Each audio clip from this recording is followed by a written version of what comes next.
Hello दोस्तों, welcome to our channel learn with रीवन। दोस्तों, यदि आप गवर्नमेंट एम्प्लॉय हैं या फिर गवर्नमेंट एम्प्लॉय से रिलेटेड इन्फॉर्मेशन जानना चाहते हैं, उनके सैलरी स्ट्रक्चर्स या प्रमोशन के बारे में जानना चाहते हैं, या फिर आप गवर्नमेंट की रिसेंट जो वैकेंसीज आती हैं उनके बारे में जानना चाहते हैं, तो प्लीज़ हमारे चैनल को सब्सक्राइब कीजिएगा और बेल आइकन का बटन भी दबा लीजिएगा। दोस्तों, आज के इस वीडियो में हम जॉब प्रोफाइल ऑफ SLO जानेंगे कि सीनियर लीगल ऑफिसर या वरिष्ठ विधि अधिकारी की जॉब प्रोफाइल किस प्रकार होती है। इसको हम 4 पॉइंट्स में जानेंगे। पहले पॉइंट में हम जानेंगे रिक्रूटमेंट प्रोसेस या नियुक्ति प्रक्रिया या भर्ती प्रक्रिया क्या होती है। सेकंड पॉइंट में हम जानेंगे वर्क प्रोफाइल या कार्यशैली। थर्ड पॉइंट में हम जानेंगे प्रमोशन या पदोन्नति। फोर्थ पॉइंट में हम जानेंगे सैलरी या तनख्वाह। पहले पॉइंट में जानेंगे रिक्रूटमेंट प्रोसेस या नियुक्ति प्रक्रिया। राजस्थान राज्य में सीनियर लीगल ऑफिसर की सीधी भर्ती नहीं होती है। एज यू नो, राजस्थान के अंदर जो सीनियर लीगल ऑफिसर या वरिष्ठ विधि अधिकारी की पोस्ट है उस पर डायरेक्ट रिक्रूटमेंट कोटा नहीं है, टोटली 100% प्रमोशनल कोटा है। यानी कि प्रमोट होकर ही आप सीनियर लीगल ऑफिसर बन सकते हैं, वरिष्ठ विधि अधिकारी बन सकते हैं, सीधी भर्ती के माध्यम से या डायरेक्ट रिक्रूटमेंट के थ्रू आप SLO नहीं बन सकते हैं।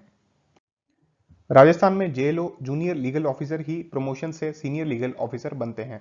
मैंने पिछला वीडियो बनाया था JLO के बारे में, जूनियर लीगल ऑफिसर के बारे में। अभी तक आपने वो वीडियो नहीं देखा है तो प्लीज आई बटन में जाके या नीचे डिस्क्रिप्शन में मैं उसकी लिंक दे दूंगा, वहां जाके आप वो वीडियो देख सकते हैं। यानी कि राजस्थान के अंदर जो JLO पहले बनते हैं देन वही प्रमोट होकर सीनियर लीगल ऑफिसर बनते हैं।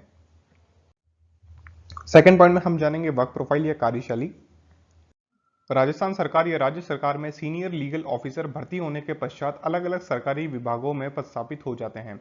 जो भी सीनियर लीगल ऑफिसर होते हैं वो स्टेट गवर्नमेंट के अंडर काम करते हैं, लेकिन स्टेट गवर्नमेंट के भी अलग अलग डिपार्टमेंट होते हैं, जैसे वाटर वर्क्स हो गया, PHED हो गया, PWD हो गया, इलेक्ट्रिसिटी डिपार्टमेंट हो गया। तो जो भी सीनियर लीगल ऑफिसर्स होते हैं वो विभाजित कर दिए जाते हैं, अलग अलग डिपार्टमेंट के अनुसार उन्हें वहां पे पदस्थापित या पोस्टिंग दे दी जाती है। SLO का कार्य राज्य सरकार के उस विभाग में सरकार को विधिक सलाह प्रदान करना होता है। सीनियर लीगल ऑफिसर्स का काम लीगल एडवाइस देने का भी होता है जहां पे भी वो पोस्टेड हैं। फॉर एग्जांपल, यदि वो किसी इलेक्ट्रिसिटी डिपार्टमेंट में पोस्टेड हैं तो इलेक्ट्रिसिटी से रिलेटेड जितने भी लॉस हैं उनके बारे में वो legal consultancy particular non law department को दे सकते हैं।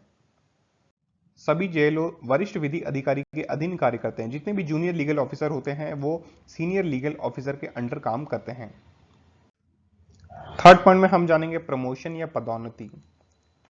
सीनियर लीगल ऑफिसर वरिष्ठ विधि अधिकारी 6 से 10 साल की सेवा के बाद असिस्टेंट लीगल रेम्ब्रांसर या सहायक विधि परामर्शी बन जाते हैं। जो भी सीनियर लीगल ऑफिसर होते हैं वो 6 से 10 साल की सेवा के भीतर या सेवा के बाद में ALR या असिस्टेंट लीगल रेम्ब्रांसर या सहायक विधि परामर्शी बनते हैं। ये जो प्रमोशन होता है वो डिपेंड करता है कि वैकेंसीज कितनी हैं जो भी नेक्स्ट पोस्ट है उसके लिए, और इसमें कैटेगरीज भी होती है, जनरल, SC ST या OBC की कितनी कैटेगरीज है, तो उस हिसाब से इनका प्रमोशन होता है। और प्रमोशन के लिए एज यू नो कि ACR भी देखी जाती है, एनुअल कॉन्फिडेंशियल रिपोर्ट जिसे कहते हैं, या सर्विस रिकॉर्ड जिसे कहते हैं, वो भी देखी जाती है, तो उस पर भी प्रमोशन डिपेंड करता है। तो प्रमोशन का जो टाइम पीरियड है वो अराउंड 6 से 10 साल के बीच में रहता है। फोर्थ पॉइंट में हम जानेंगे सैलरी या तनख्वाह। राजस्थान सरकार का उदाहरण लें तो सीनियर लीगल ऑफिसर की तनख्वाह कुछ इस प्रकार होती है। मैं राजस्थान स्टेट गवर्नमेंट का एग्जांपल लेके आपको बता रहा हूं, तो किसी अन्य स्टेट के अंदर यदि आप देखना चाहते हैं तो इससे 2-4 हजार रुपए ऊपर या नीचे हो सकती है सैलरी। मैट्रिक्स लेवल L12 है राजस्थान का। एज यू नो, जो मैट्रिक्स लेवल होता है पे कमीशन के, वो स्टेट के अलग होते हैं, सेंटर का अलग होता है, हर स्टेट के अलग अलग मैट्रिक्स लेवल होते हैं। तो जो राजस्थान का पे लेवल मैट्रिक्स है वो L12 है। ग्रेड पे होता है 4800, 4800 रुपए ग्रेड पे होता है। As you know, after 7th पे कमीशन ग्रेड पे बेसिक पे के अंदर इंक्लूडेड नहीं होता है। तो ग्रेड पे एक हम अलाउंसेस निकालने के लिए या ग्रेड देखने के लिए इस्तेमाल करते हैं, तो 4800 ग्रेड पे होगा। बेसिक पे या मूल वेतन होगा 44,300, 44,300 रुपीज। DA या महंगाई भत्ता या जिसे आप DNS अलाउंस कहते हैं, उसका रेट अभी हम 28% के हिसाब से निकाल रहे हैं, तो 28% के हिसाब से DA होगा 12,400 रुपए। फिर CCA अलाउंस करीबन 620 रुपए के आसपास मिलेगा। हाउस रेंट अलाउंस या HRA जिसे आप कहते हैं वो करीब 7,000 रुपए के आसपास मिलेगा। हमने 16% की सिटी एज्यूम की है, ये 24 होगा तो ज्यादा होगा, 8% होगा तो उससे कम होगा।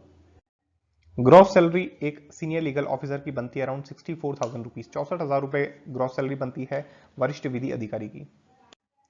डिडक्शंस करीब करीब 8,000 रुपए के आसपास होते हैं, 8,000 रुपीज की कटौतियां होती है।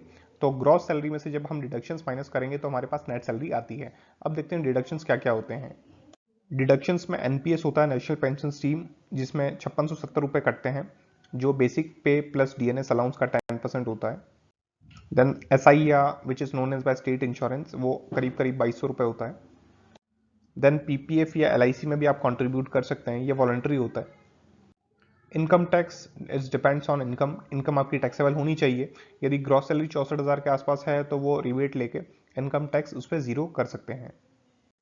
नेट सैलरी करीब करीब 56,000 रुपये बनती है एक सीनियर लीगल ऑफिसर की या एक वरिष्ठ विधि अधिकारी की। तो दोस्तों, आपको मेरा वीडियो अच्छा लगा तो प्लीज़ वीडियो को लाइक कीजिएगा, चैनल को सब्सक्राइब कीजिएगा, वीडियो को शेयर करना ना भूलें। Thank you.